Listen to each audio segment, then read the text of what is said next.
this process. I thank you for your cooperation. Lead counsel.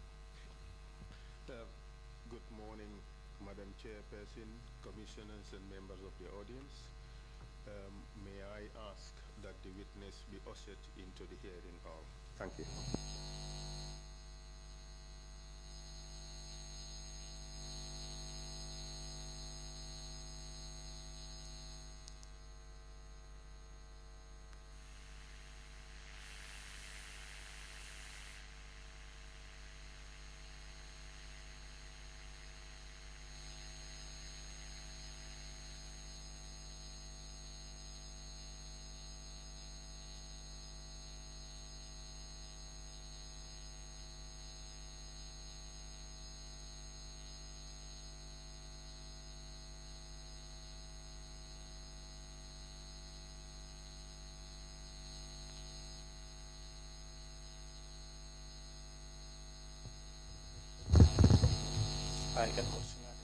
I, Edward Singhate, Do swear that do swear that I will speak the truth, I will speak the truth, the whole truth, the whole truth, and nothing but the truth. and nothing but the truth.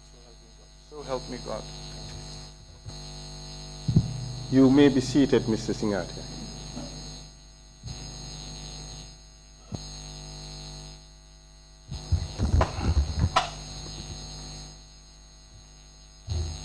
Welcome to the TRRC, Mr. Singhate, and thank you for honoring our request to appear before the Commission to assist the Commission in its truth-seeking mandate.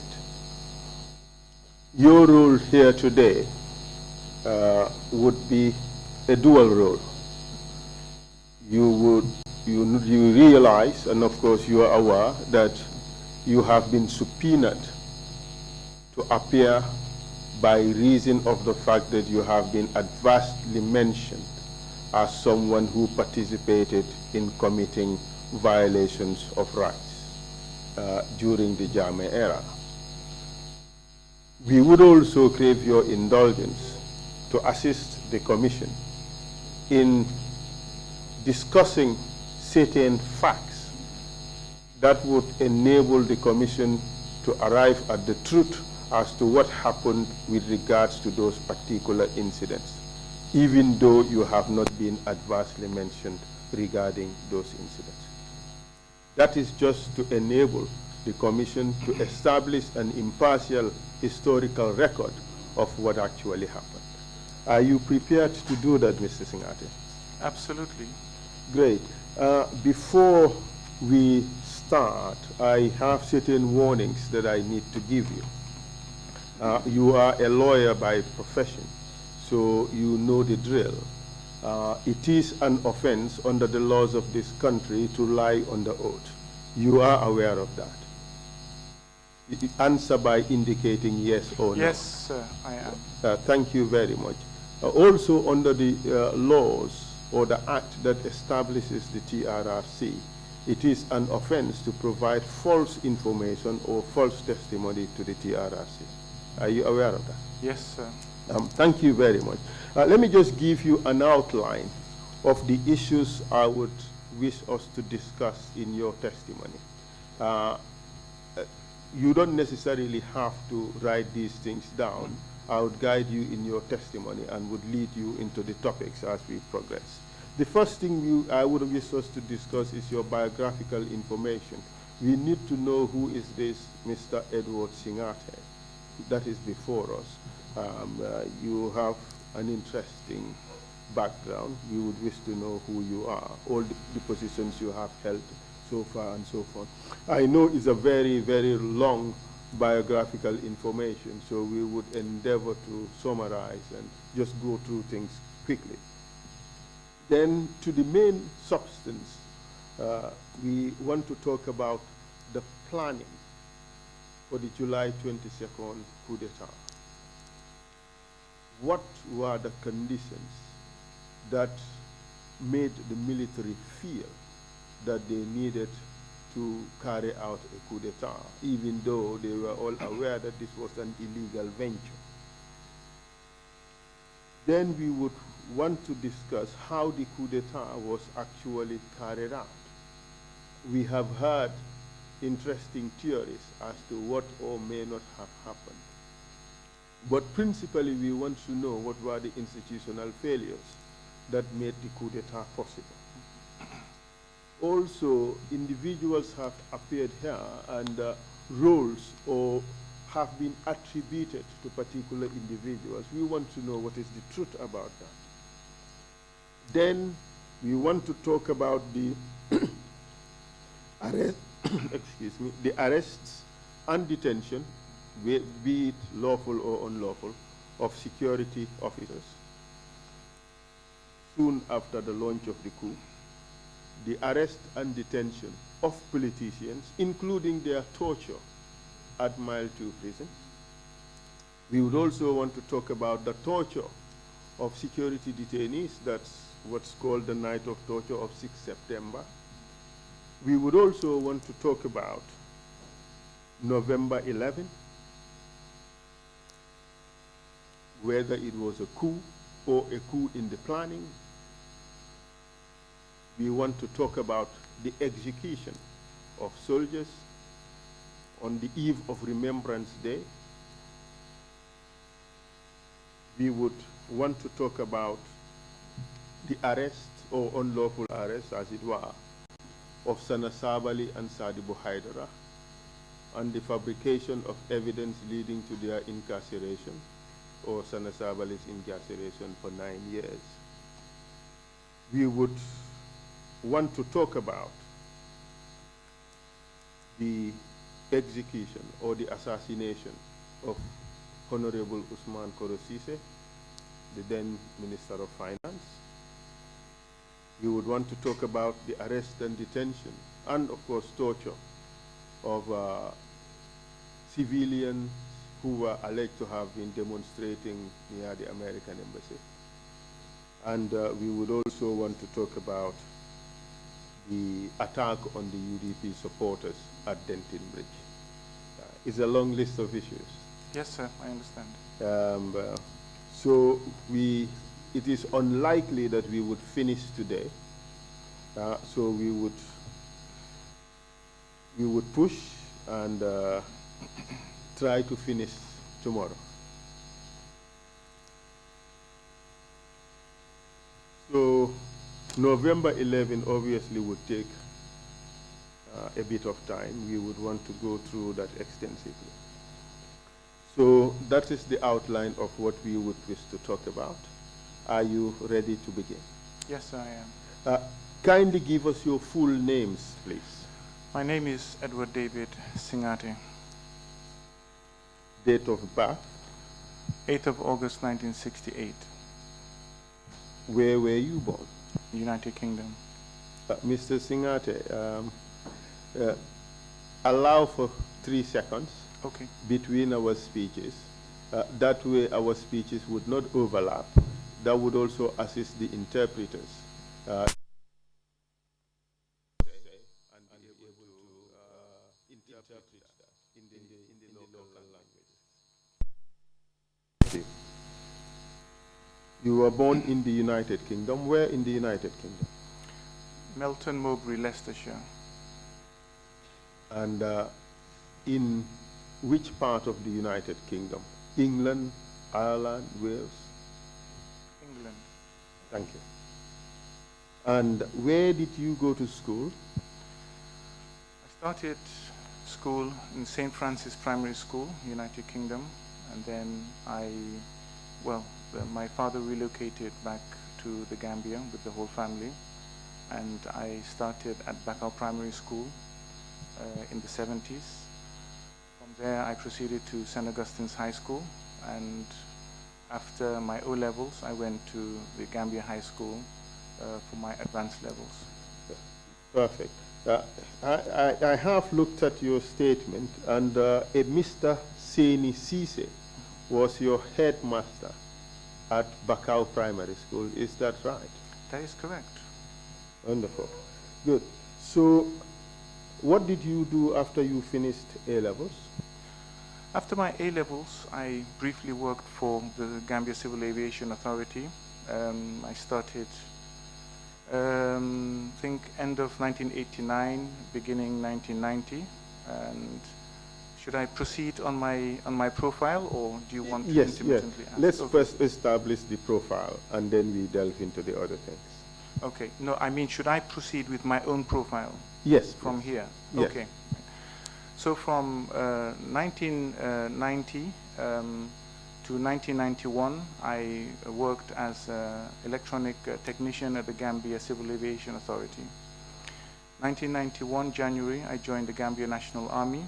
In May of 1991, I was promoted to an officer cadet. I served as an officer cadet until January of 1992, when I was commissioned as a second lieutenant. I was then sent on course to the United States, and on my return sometime in October of 1992, I was made platoon commander in Alpha Company 1 Battalion. I remained as a platoon commander of the Alpha Company, intermittently sent to oversee the intelligence unit for a very brief time, but generally I was in that position until July 22nd, 1994. Platoon commander in the Alpha Company. Yes. Who was the company commander? My company commander initially was Captain Savijiva. He was a captain at the time. I think he retired as a major or lieutenant colonel. Subsequently, my company commander, there was a short while that we did not have a company commander, so I was overseeing the company. But then my last company commander prior to the takeover in 1994 was Major Baji. At what stage, if any, did you work with then Captain Mama Cham?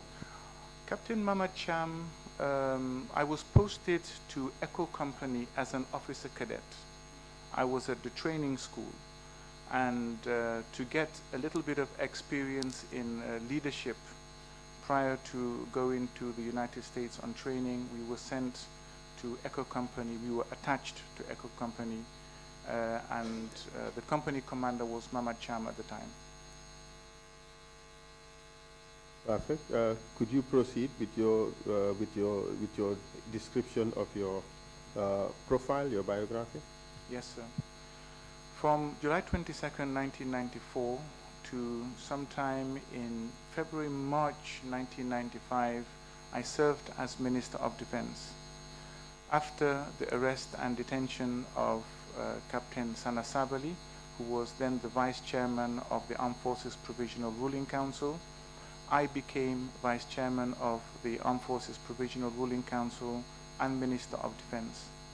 I stayed in that role until September of 1996, and after the presidential elections, the president-elect at the time made me Vice President Designate. I was Vice President Designate until March of 1997, and in the new cabinet I was made Minister for Presidential Affairs, Fisheries, Natural Resources, Forestry, the Environment, and National Assembly Affairs. I believe I stayed in that role until March of 2000, sorry, August of 2000. And then I was reassigned to the Ministry of Works, Communications, and Information. But I still retained the Presidential Affairs portfolio along with National Assembly Affairs. Yes, sir. It's correct that you continued to hold ministerial positions until September 2007. Yes, I held various portfolios such as works and infrastructure, trade, industry and employment, forestry and environment until 2007. Yes, sir, that is correct. And then what did you do after 2007? Well, I started studying law at the University of the Gambia September 2006. I finished in 2010. In March of 2011, I joined the judiciary and I was magistrate class 1 at the Brikama Magistrates Court. In September of 2012, I was posted to Bundung and made acting principal magistrate. I stayed in that role until, I believe, March of 2013, when I left the judiciary and joined private practice. I worked as a legal practitioner, a private legal practitioner at Dandimayo Chambers until February of 2016. I was appointed Vice President of the ECOWAS Commission. In March of 2016, I stayed in that role until March of 2018. From March 2018 to date, I have been working as a consultant. Thank you. So for 12 out of these 22 years of Jame, you worked with him? Yes, sir. I guess, if you calculate it, yes. Yes, I have calculated it. I dare say even 13, because 1994, half of 1994 included. So I would take it that you know Jame pretty well in view of this long period of association with him. Is that a question? Or? Yes, it is a question. Well, I know him from a lot of the testimony that I have heard during the course of this commission has led to me believing that perhaps I didn't know him as well as I thought I had, but that is subjective. We will get into all that, Mr. Absolutely. Singhateh. You joined the Gambia National Army in the early 90s. In 1991, you were an officer cadet. Could you tell us, because you have straddled pretty much both ends, a recruit, a very junior officer, and trainee officer, that is cadet, and then a commissioned officer. At that time, what were the problems in the army? Well, at the beginning, there were not many problems. I dare say the military is a tough place. I believe it was President George W. Bush who said that if you cannot stand the heat, get out of the kitchen. But, I mean, having said that... Must the kitchen be necessarily hot? Figure of speech, sir. Proceed, please. Thank you. At the beginning, everything was okay. There were no problems. The military was sizable. It was growing. However, it was like a small unit. It was not established as a full army because everything was located either at Yundum or Farafenni. But this is not one of the problems that we faced. I'm just trying to give a general description. But having said that, morale was okay. It was generally high. There was an incident or two regarding the soldiers who had returned from Liberia, who had started a mutiny, and it had got out of hand in Yundum. I think soldiers from Charlie Company and then subsequently Delta Company. There were shots fired, but there were no casualties. Discontented enough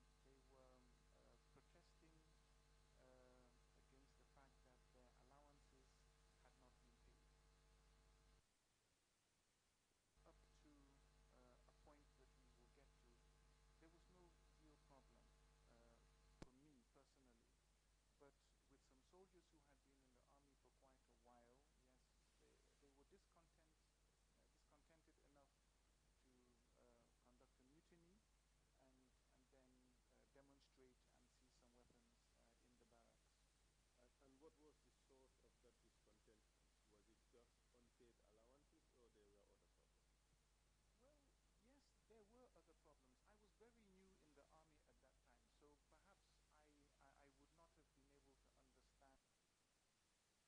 preceded problems that soldiers that had served for several years were facing.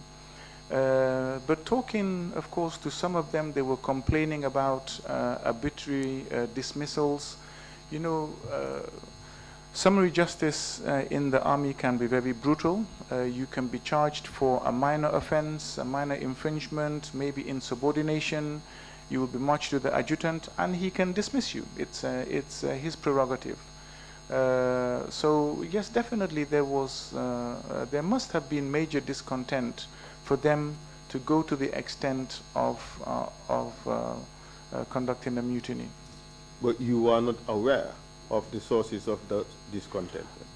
Like I said, at the time I was very new in the army. I was still an officer cadet, so I really didn't know. How about the conditions of service up to the point officers like yourself decided to overthrow the constitutional order? What were the conditions in the army? Okay. I proceeded for training in January of 1992, and I returned, like I have just informed you, sometime in October of the same year. Now, when I arrived, the British Army training team were just about to hand over to the Nigerian Army Technical Assistance Group, NATAG.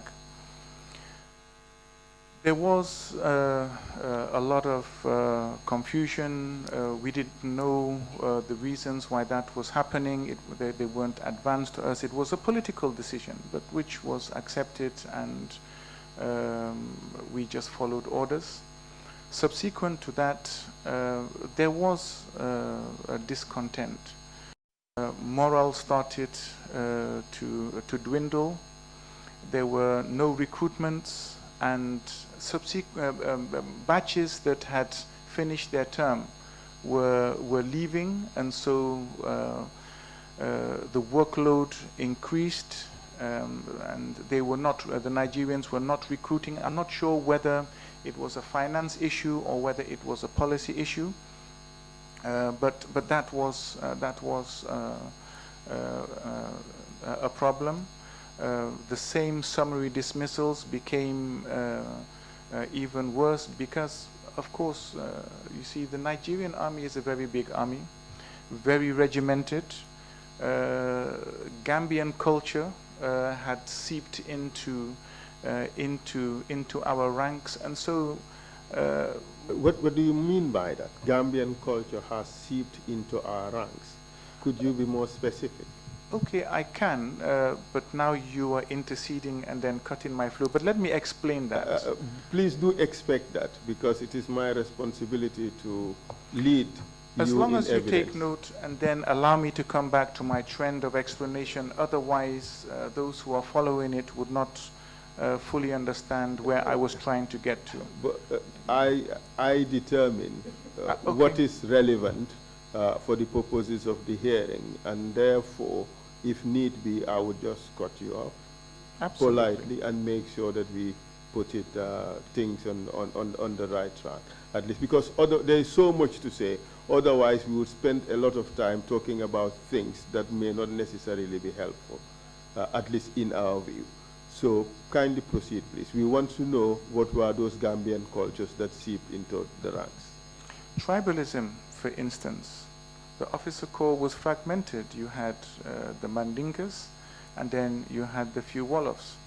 And I would have touched on this a little bit later anyway, because this is how or what would explain to you a little bit about Yaya Jammeh and his position in the officer corps. Because being a Jola and an outsider, he was not fully accepted. But coming back to the exact question, yes, of course, regional affiliation, but not only that. I will give you an example. You see, Sana Sabali was once punished by one of the Nigerian officers for eating on the same plate with a junior soldier, with a soldier. I think a private soldier or a lance corporal. Now, in our culture, you have some food, you're eating, you see somebody, you call them to eat. It's normal. But obviously, in a proper regimented army, there is a limit to how far you can mix. And that's why I said the Gambian culture had sort of seeped into the military, and this is one example of the clash of cultures, or clash with culture versus regimentation that we had. Even though I must say that the punishment, I mean, definitely was right, because in normal armies you cannot fraternize with junior ranks. That is true. So besides, well, continue with your description of the problems Okay. that you experienced at that time. Okay, sir, yes. Well, apart from the downsizing of the army, or the shrinking of the military because of non-recruitment and soldiers leaving, the conditions were also deteriorating as well. The British at least looked a little bit more, I should not say a little bit, they made sure that whatever was due as far as welfare was concerned was given. Now, under the NATAG, especially for guards that were on duty and the duty officers, the feeding really deteriorated to an extent that we were being given rotten food. Yes, sir, you wanted? Was that a matter of routine, or was it just some occasional aberration, a situation that just happened out of control of those responsible? It was not a matter of this thing happening occasionally. It became routine, and it featured in our reports as duty officers, and our reports were rejected, and we were told to go back and then write it properly, otherwise we would face the punishment. How frequent was this? You said it was a matter of routine. I would imagine it would happen 2-3 times a week. Something of this, well, put it this way. Over the weekends, when most officers, the senior officers, are not in the camp, we would eat rotten food. Put it that way. The reason why I asked this question is that we have received testimony from a number of soldiers who served at the same time with you and who actually participated in the coup with you. Of course, they did indicate that the food wasn't the best quality, but this is the first time we have heard evidence of rotten food being served to soldiers as a matter of routine. What do you say to that? Counsel, there was a day I went on patrol to Army headquarters, and the food that I was served at Yundum, I touched the fish and it was slimy. No, it was paste, like a paste. I didn't eat it, but by the time I got to Army headquarters, there was no soldier there.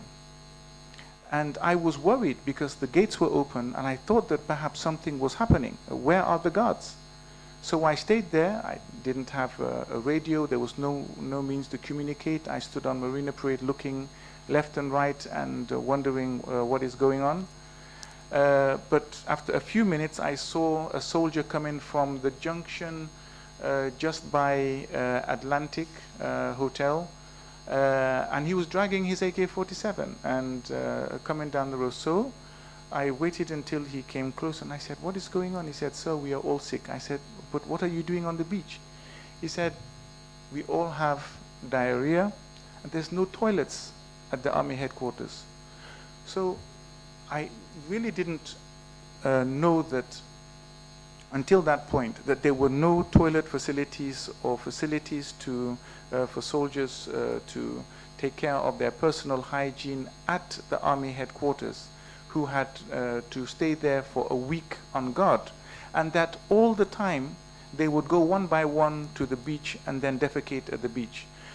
I only found out because they were all sick and they all had to go to the toilet at the same time, and so the army headquarters was left wide open. But they were very sick, and I spent my last money because the army was low on drugs at the time. The clinics definitely had not been stocked as far as I know. So I spent my last money for them to get medication. But apart from this particular instance, do you recall any other instance? Yes, of course. I recall many incidents where I myself would not eat the food. And if I don't eat the food, if the food is not fit for my consumption, it's not fit for my soldiers' consumption. And so I would put it in the report.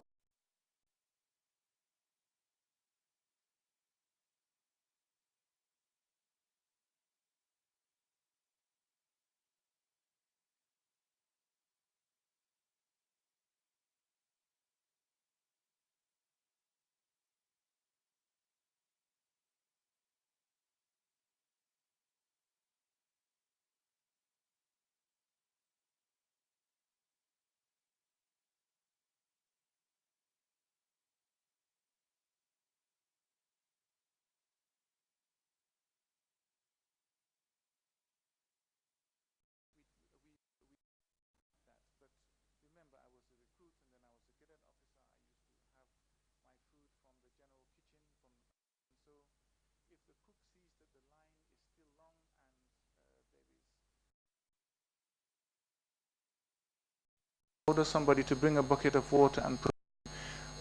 But like I said, the military is a tough place, and I'm not complaining about that. I ate it because I was hungry. What other problems did you, or what were the other difficulties that obtained in the army at the time? Yes, like I said, apart from that, there was facilities, lack of equipment. The infrastructure that was there was not maintained or taken care of. When soldiers had to sleep in the barracks at the time, the sponges were falling apart. There were bed bugs in the guard room, and really, I mean, conditions, like I said, were less than favorable. And so it was not difficult to convince soldiers that they deserve and need better. How about the socio-political conditions at the time prevailing in the country? Well, I was not too much into politics, but I knew that as a country we could do better. That Gambia deserved development, we deserved schools, we deserved hospitals, we deserved better communications, we deserved better infrastructure. And I know a lot of people are going to say that, well, we have heard this song before, but let us transform our, let us walk down memory lane a little bit. And you know, most of those who are above 40, 50 can recall what Gambia was like at the time. The only means of communication through Radio Gambia stopped at Brikama. Couldn't get the signal before that. There was no television station. But even if that was a luxury, there were two hospitals, Bansang Hospital, Royal Victoria Hospital. The Ahmadiyya Hospital is private. Everything else was private, and people mostly could not afford that. You go to the hospital, there is no drugs, even though that story has definitely continued down the line. There were not enough schools. So these were the socio-political Well, can I conditions. explain, sir, please? I know we are pressed for time, but yes, I'm on the hot seat, and I would... It's not hot yet, Mr. Singhateh. So, well, so this, you know, you've just said that these are things that are known. So I just want us to put things into context. If it becomes absolutely necessary, yes, by all means, I'll give you the opportunity to. But we just need to summarize on those points. Otherwise, we would spend the whole day here. I mean, we all do know that there were lots of problems. I just want you to identify those problems that perhaps led to the coup eventually. But at least in a very summarized way. Okay, sir. Well, you said it's not hot yet. Please, you have got very good staff. If you can ask them to put some ice in the freezer, so that when it becomes hot, they can assist. I don't want to catch fire. You wouldn't be needing it. Okay, sir. I'm grateful. Yes, but I mean, like I said, with regards to the deficit of infrastructure vis-a-vis the population at the time growing at 4.5% per annum, we knew that definitely Gambians deserved better. We needed more schools. We needed more hospitals. We needed more roads. We needed everything that every other country had that we felt that Gambians deserved. And we wanted to give that to them. Yes, but yes, Mr. Singhate, yes, at sir. that time, you were aware of your role and responsibility in society as a soldier, were you not? Absolutely, sir. And with all these problems, what did you decide to do? Okay. With all of these problems, we decided to step in and rectify the problems. That's what we had decided to do, even if losing our lives in the process.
that the mindset of Sana Sabali?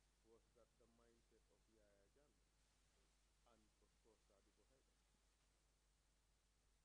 Subsequently, yes, there was a meeting of the minds with regards to a higher course, a greater responsibility of what we could do. A greater responsibility by whose standards? Because the people have established a constitutional order, and the people who are the higher authority have decided that this is the only means by which we change a government. And you, a group of young officers, you sat there and think it's a higher calling for you to overthrow that arrangement by the people. Council, I'm not arguing with the legality or illegality. Or the morality of it. I am not arguing with that. Well, morality, then you're going into a very gray area. Because if we want to talk morality and the law, you know as a lawyer that there's a gray area. And I can very well sit here and argue that yes, of course, if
wants this to be seen as a platform wherein ideas are being drummed into people's heads, especially in view of the current political climate. So let's just put that issue aside, all right? And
there was a lot of discontent, and myself and Sana Sabali started joined the conversation of officers complaining, and there is where we sounded their opinion, and all of their opinion at the time was, yes, the system is not a good system, it should go. Was that a mutiny, or was it complaints in private by a group of soldiers with one common mind? Well, sir, if you, as a soldier,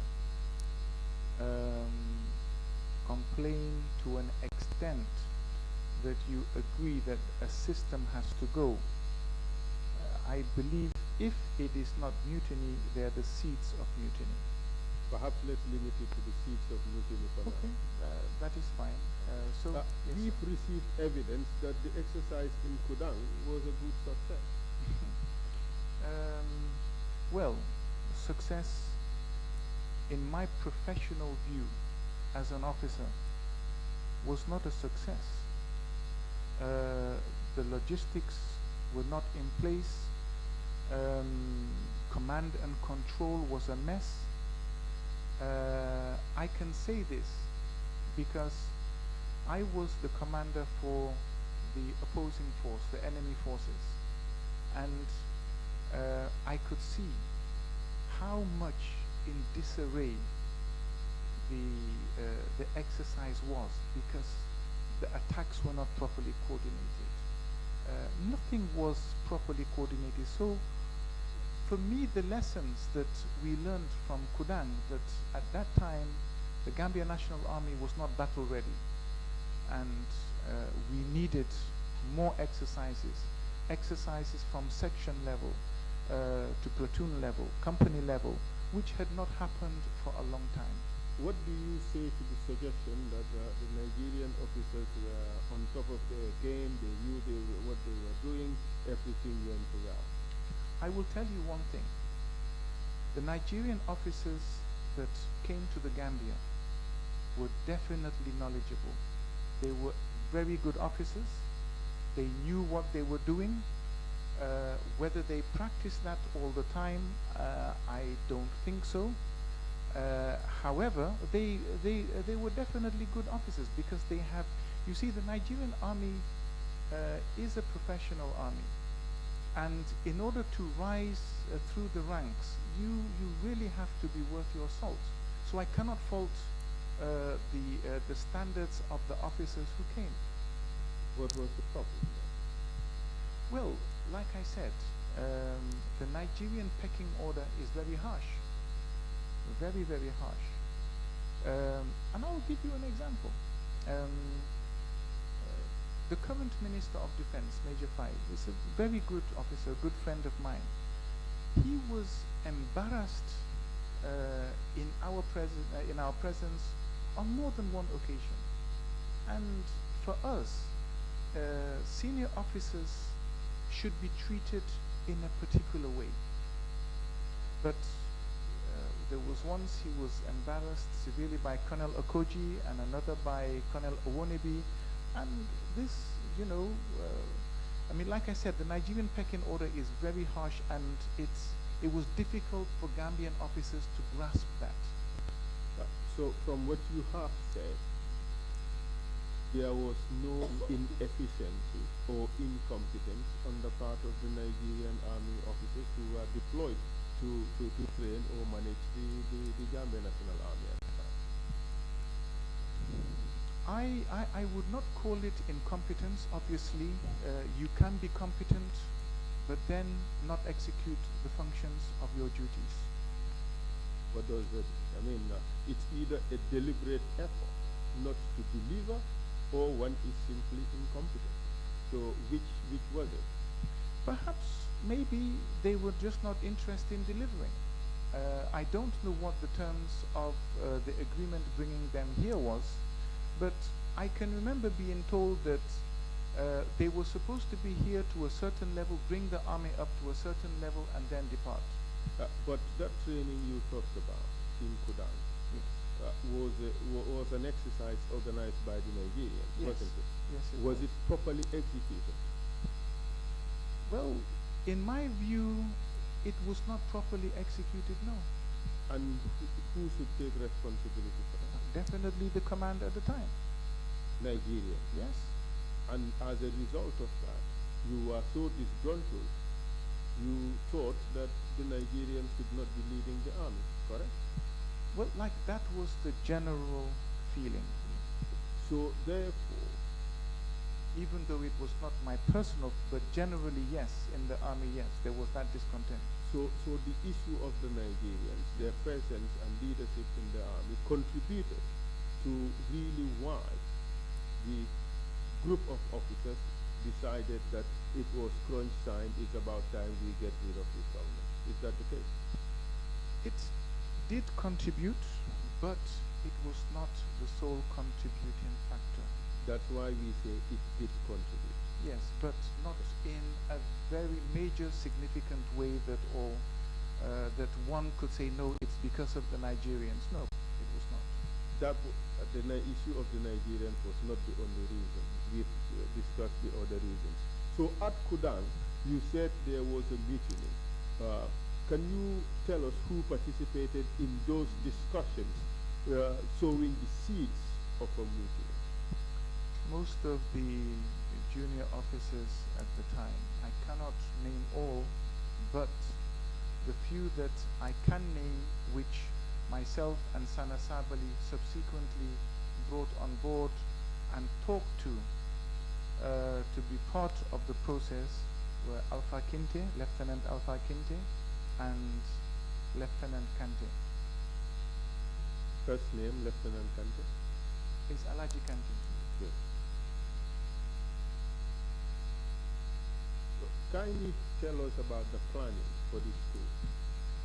So, upon our return from Kudang, myself and Sana Savali took things further. We approached Alaji Kante and Alpha Kinte separately and talked to them about this idea and What idea? taking over the government. So we spoke to them about this whole plot, and they bought in. At this stage, you had a brother who was also in the army, correct? Yes, sir, I did. And he was also an officer like yourself. Absolutely. Did you bring him into the plan? No way, I did not. And why is that? You see, he, I believe, would never have bought into it, and we might have argued, and that would have been it. I never informed him at any one time of the plans to take over the government. He was never part of it. Okay, so you discussed with Sana Sabali, Alpha Kinte, and Alaji Kante. Yes, sir. And then proceed from there. So when we met, we were second lieutenants, all of us. We said, look, we decided that, look, we need somebody a little bit more senior, somebody with a little bit more experience, somebody who will be able to lead, somebody who we have confidence in, somebody who we can rely on. And we collectively chose Lieutenant Barrow, Basiru Barrow. And we approached him and he agreed. And so the original 5 members of the plot to overthrow the Jawara government were Lieutenant Basiru Barrow, Lieutenant Alpha Kinte, Lieutenant Alaji Kante, Lieutenant Sana Sabali, and myself. Do you recall how many months before July 22nd was this plan hatched? I cannot recall exactly, but from the time we left Kudang, I am not sure whether it was April or March.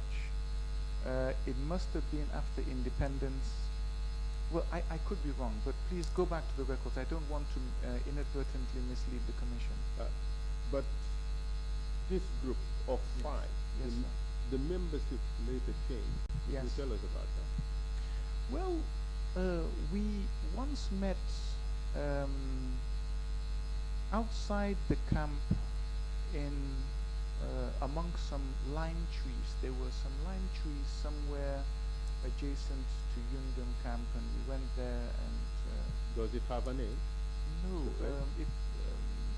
I think there was an agricultural installation next door, and we crossed the fence, and then we went, because we could not talk in the barracks. We had to find a way, but we were spotted by military intelligence, and they reported the matter. So obviously, it's treasonous. The stakes are very high, and so one after the other, they decided to withdraw. Who withdrew? If I can remember, it must have been, well, I cannot remember between Alaji Kante and Alaji Kinte, Alpha Kinte, who withdrew first, but I know they were perhaps the first 2 in succession to leave. And there was 3 of us, Lieutenant Barrow, myself, and Sana Sabali. So we had no choice but to bring others on board. 3 of us, 3 officers cannot launch a coup like this. I suggested Yaya Jammeh, and the response that I got from Barrow was not a good one. Sana Sabali was a little bit tame. Tell us about the response you got from Barrow. What did he say? He told me, "Ndoke nyimma fanlong." What does that mean in English? He does. He's well. What is the direct? Okay, direct translation is that he doesn't know himself, but we know what it means in English, that he's arrogant. And even though I tried to talk to him, he wouldn't buy it. But I had gone ahead and spoke to Jammeh anyway, despite Basiru Barrow telling me not to. So I had spoke to Jammeh, and he came on board. But the funny thing is, after telling me that yeah, Jammeh is arrogant, he told me that he's the type that will tell you that he can hold one LMG here, one LMG there, and then that's do the Rambo thing. Exactly, which as professional soldiers is rubbish. But funnily, he actually said that he can hold an LMG here and then take State House. He did tell me that. So from that point on, you guys knew that he was prone to exaggeration.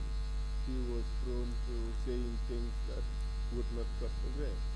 Yes, but you take some things with a pinch of salt, or as a joke, or a bag of salt. Well, a bag of salt is a little bit too harsh, you know. Between friends and comrades, you know, you do have people that exaggerate all the time, but you don't take those comments too seriously. But the important thing was he came on board. Why did you think Jammeh was a good guy, in spite of the protestations of your senior, Basiru Barrow? Well, we needed additional officers. He had served in the Presidential Guard, and perhaps his inside knowledge would help in the planning, in drawing the plans. Or was he just a ready-made candidate in view of the fact that he was always against the government? Not at all.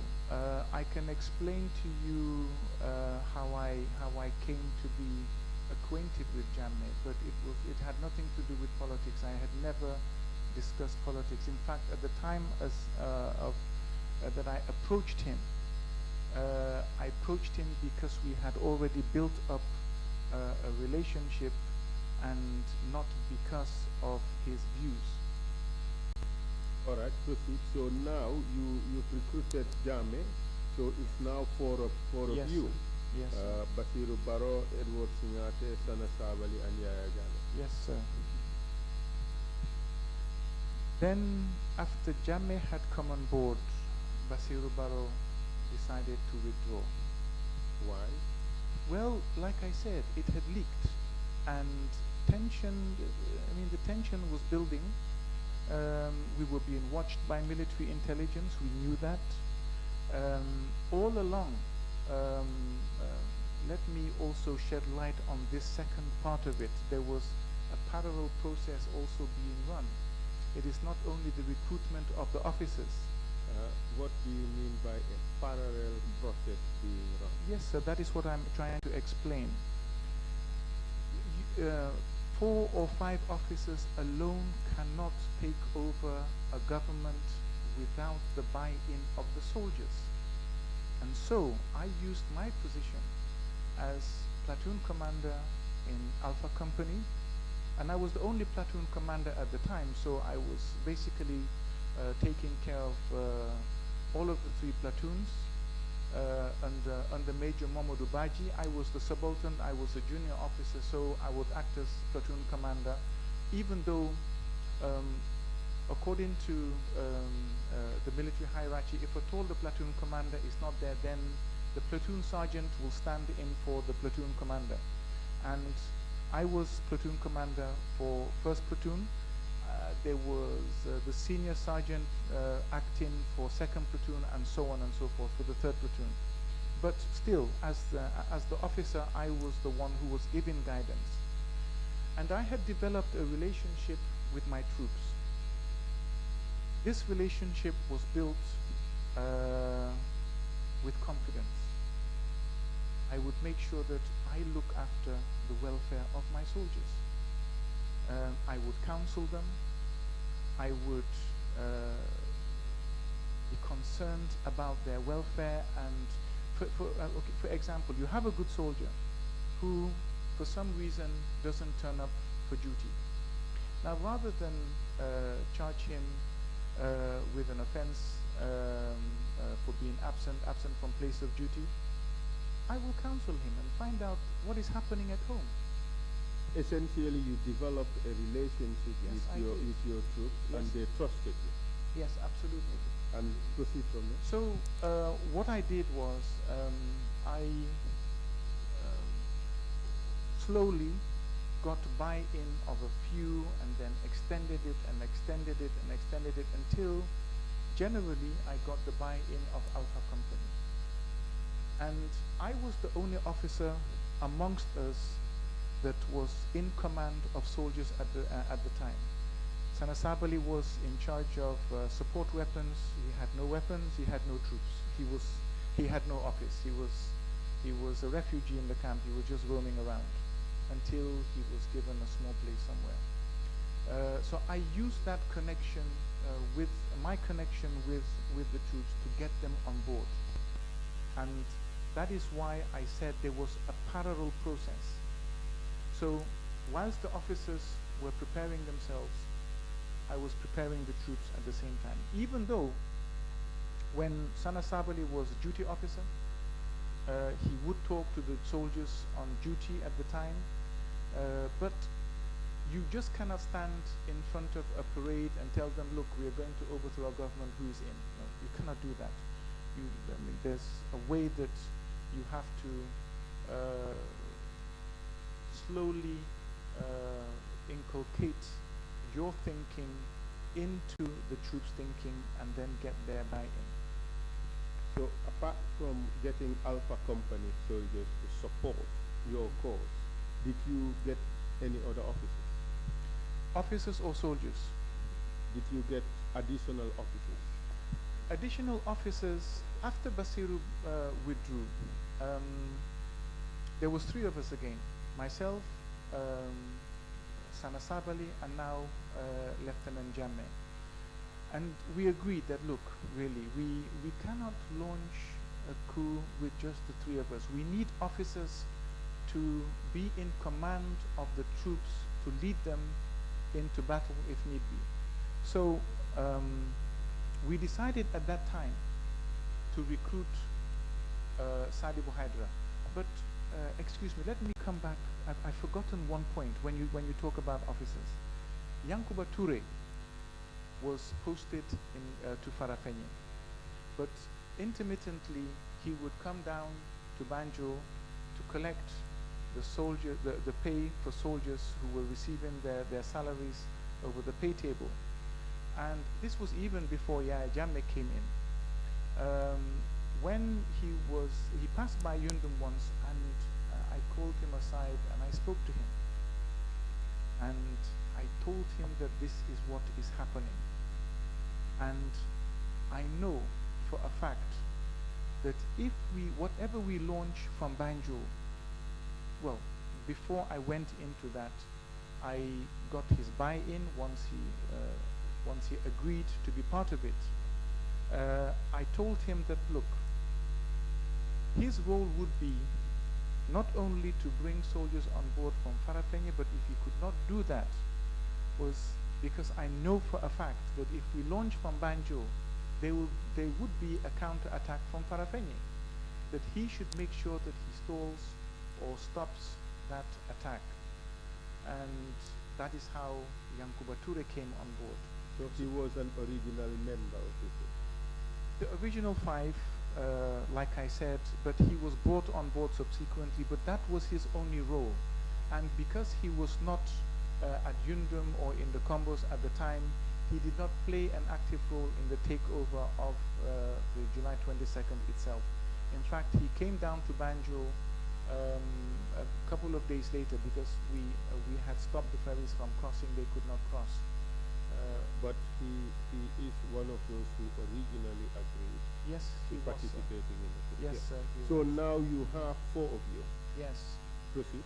So we decided that, well, we need somebody else on board, at least one person.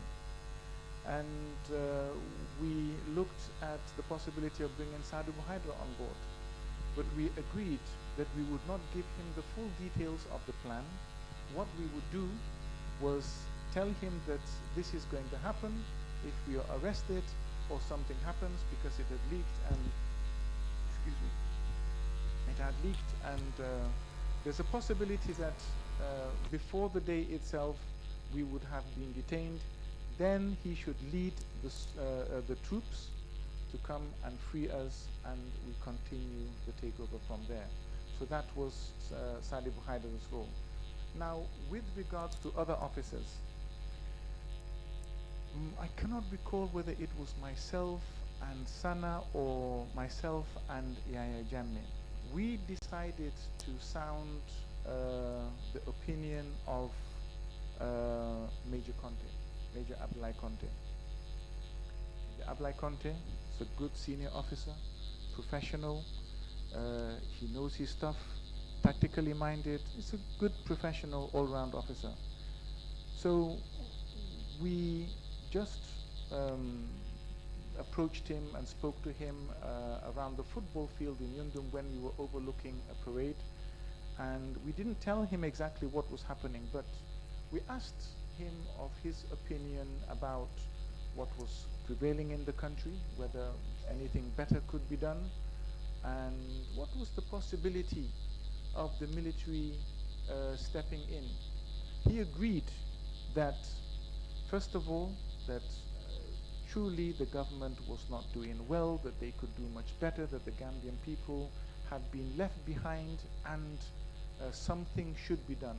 But with regards to a military takeover, he said that that would not work. I think he said in Wolof, so once he said that, we backed off, because we knew that it's a no-go area. We cannot proceed and then tell him exactly what we were doing. How about Durcham? Oh, okay. Excuse me. Yes, Durcham was briefly brought on board, and perhaps that's why, because there's so many activities took place. So if I skip something, it's not because I'm trying to leave it out. It's because I'm trying to cram as many details in as short as possible time. Yes, Nducham was brought on board by Jammeh, I believe. Jammeh was the one who recommended Nducham.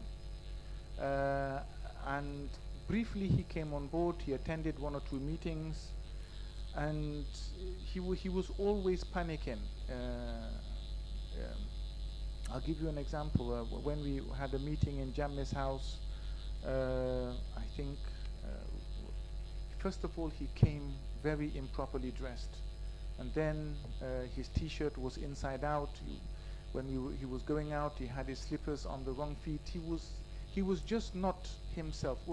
With all due respect, to him. But put it this way, planning a coup is not an easy thing. Not everybody can withstand the pressure and the scrutiny because of the implications. So, therefore, among all those planners, it was yourself, Yaya Jammeh, yes, sir, and Sana Sabali, at least, who were able to really deal with the pressure, who did not buckle under all that pressure. Well, I would not say that, I would not want you to try to separate the wheat from the chaff in that manner. It was our idea from inception, myself. We know that, Mr. Singhateh, but you just told us that this is pressure that is difficult to withstand. Not everybody could withstand it. Your senior officers, like Nur Cham, for instance, behaved irrationally during the planning period. What I want to establish is that the three of you at least were able to withstand that pressure and ultimately carry out the coup. Okay, if you put it that way, yes. But I don't want it to be painted as if we were the ones that stood out from the rest. Remember, myself and Sanasab, it was our conception, it was our plan. We believed in it. Everyone else was brought on board. But the fact remains that the three of you were able to withstand the pressure in spite of all the rumors about coup. You were able to withstand that pressure, and ultimately you carried on and carried out a coup. Yes, sir. Good. So, what was the initial plan? What were you going to do? What was the first plan? The initial plan was to take State House. This is what I proposed. I was overruled, and they told me that no, we will arrest the head of state when he arrives at the airport. And I explained to them that, look, there will be civilians there. He's coming on a commercial flight. There will be civilians on the plane. Dignitaries coming to meet him. We cannot risk launching something like this that may involve exchange of fire in such a public place. But they told me, no, this is what we will do. So, who made that decision? Well, it was generally an agreement. Well, I would not say an agreement. This is what they felt. This is what Jammeh felt. This is what Sana felt. Who else was there at the meeting? Was it Ndurcham or Alaji Kante? I cannot remember who else was at that meeting, but I know I was overruled, and so what I did, I drew the plans for both the airport and State House at the same time. Were these written plans or just plans you had in your head and you discussed amongst yourselves? No, they were all written down and well documented. Written. Do you have copies? Do you still have copies? It will be interesting. The night of the 21st, when the coup failed and we knew we were in deep trouble, I ran home and I burnt everything. You hid the evidence? I burnt it. You burnt the evidence? Yes, I did. I Thank burnt you. everything. Right. However, obviously I drew the plans. I knew exactly what to do. I had briefed the soldiers prior to going to the airport.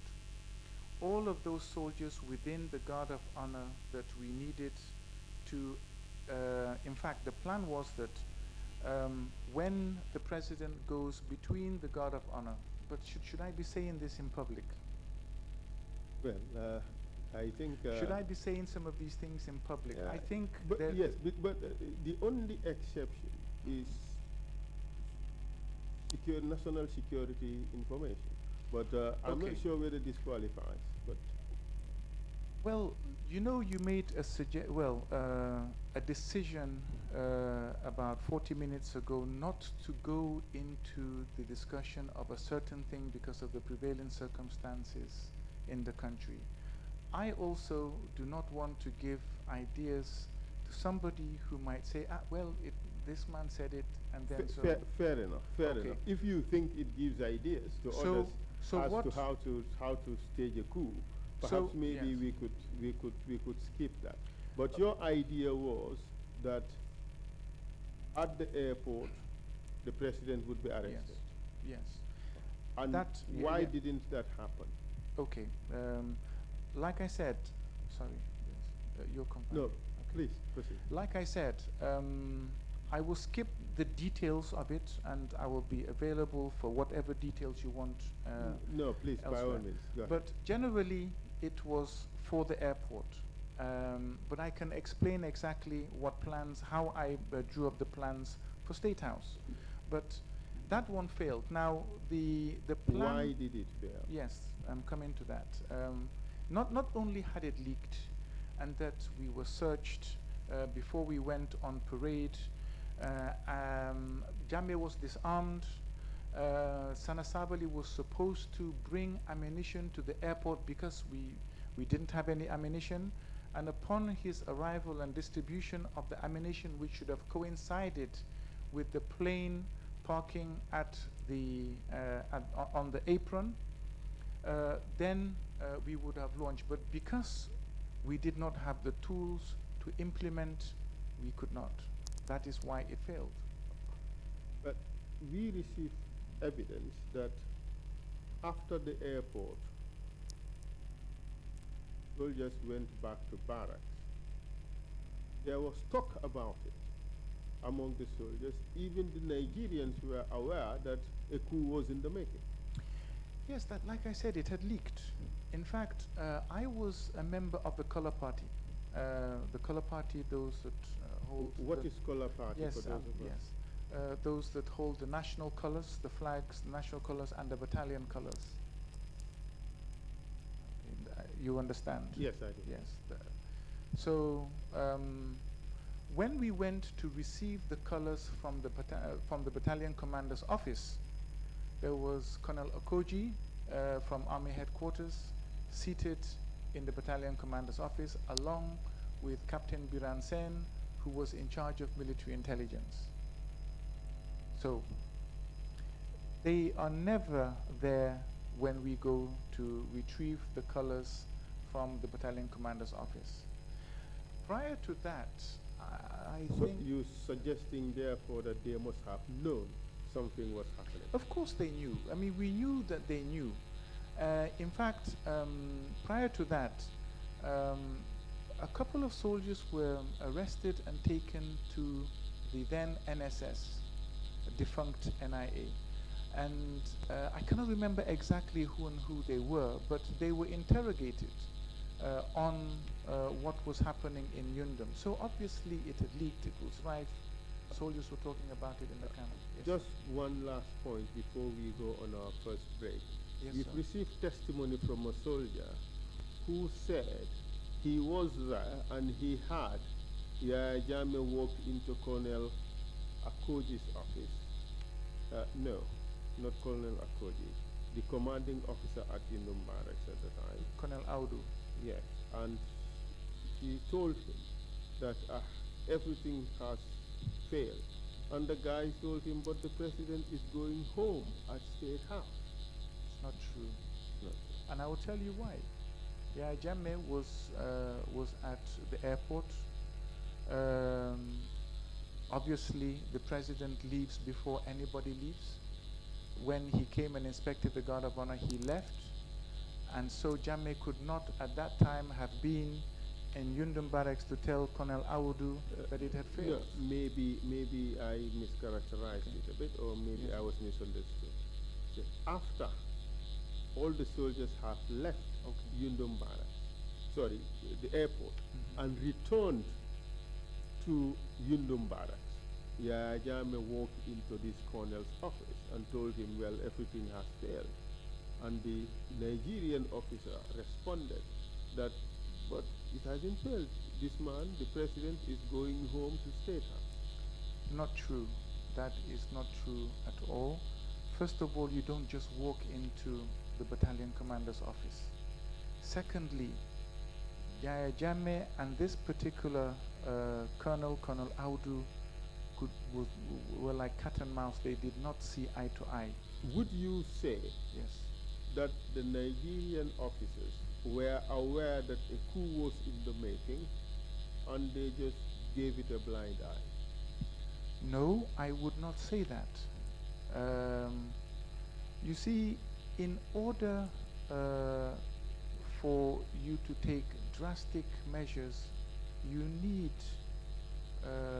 strong enough evidence. I don't believe that they were talking enough to Gambian soldiers or Gambian officers.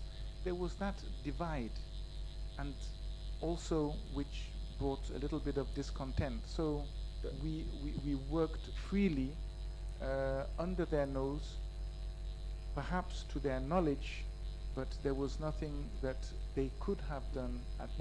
They could have done something about it, but nothing was done because it was perhaps it was just seen as a rumor?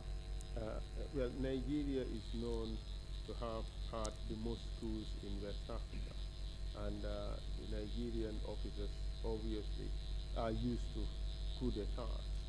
We received evidence suggesting that these Nigerian officers in fact encouraged the Gambian officers to stage a coup d'etat. That is not true. I was one of those from that started this. There was no encouragement from any Nigerian officer or soldier at Yundum at the time, or in Farafenye or anywhere.